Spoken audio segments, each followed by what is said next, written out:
Bien, vous pouvez également ajouter des marqueurs pour aller plus loin, pour ajouter du contenu supplémentaire. Alors on va changer de couleur, puisqu'on a choisi que les marqueurs bleus étaient des zooms. Et là, eh bien, on va mettre un marqueur rose, ici. Et puis on va rajouter par exemple, eh bien, je ne sais pas, tiens, allons chercher des images de La Rochelle aujourd'hui. Hop, allons-y. Tour de La Rochelle, eh bien, dans notre navigateur internet, images. Voilà, par exemple, imaginons que bah, tiens, celles-ci nous conviennent bien. Allons-y. Tour de La Rochelle, on clique sur le site, voilà, très bien, impeccable, ça nous va bien. On va pouvoir par exemple copier l'image, retourner dans notre éditeur, ouvrir la page d'interactivité, fenêtre, on va indiquer ce qu'on met, les tours de La Rochelle de nos jours, voilà. On va ensuite, à nouveau, mettre une police de caractère un petit peu plus lisible, coller notre image, l'agrandir si on le souhaite, pour qu'elle soit un petit peu plus visible, bah là elle est au maximum. Et puis en dessous, ce qui peut être pas mal, c'est d'indiquer la source de l'endroit où on a trouvé cette image, c'est-à-dire l'adresse internet. Copier-coller, on y va, on la colle, et puis voilà, on sauvegarde, et à nouveau, c'est impeccable.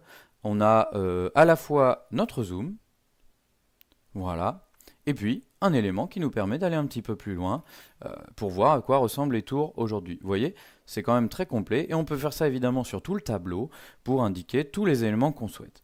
Vous pouvez également indiquer des éléments de composition du tableau. Par exemple, les diagonales, les lignes majeures. Allons dans ressources, lignes.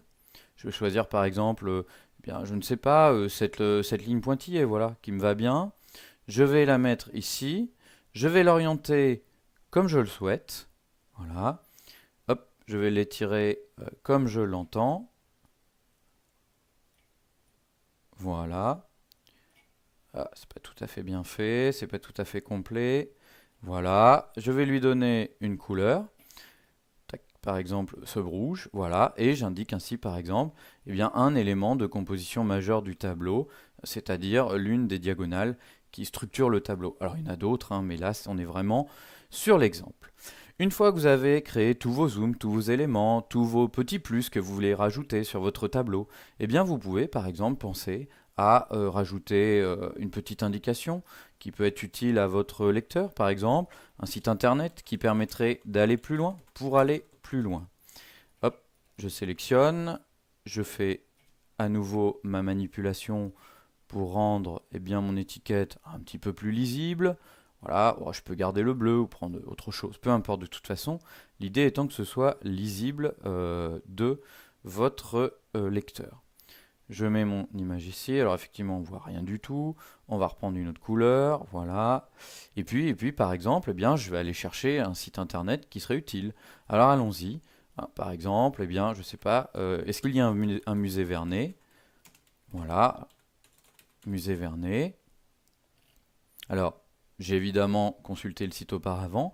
Ici, vous avez une animation qui vous présente en détail différents tableaux de Vernet, son style, vous avez sa biographie, etc. Donc c'est très riche, ça peut être un complément utile. Je vais copier, coller mon adresse, retourner dans mon Geniali, faire à nouveau une option d'interactivité, mais cette fois je ne crée pas une fenêtre, je vais créer un lien internet.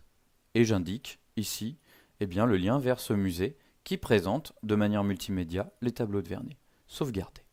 De cette manière-là, je peux créer une image interactive vraiment complète et riche avec des éléments de référence cliquables, pareil pour tout ce qui est du peintre, des éléments de zoom qui me permettent ensuite de faire un commentaire, voilà, des éléments supplémentaires, une image actuelle, une image complémentaire, une information, et puis éventuellement un lien vers un site internet pour aller plus loin.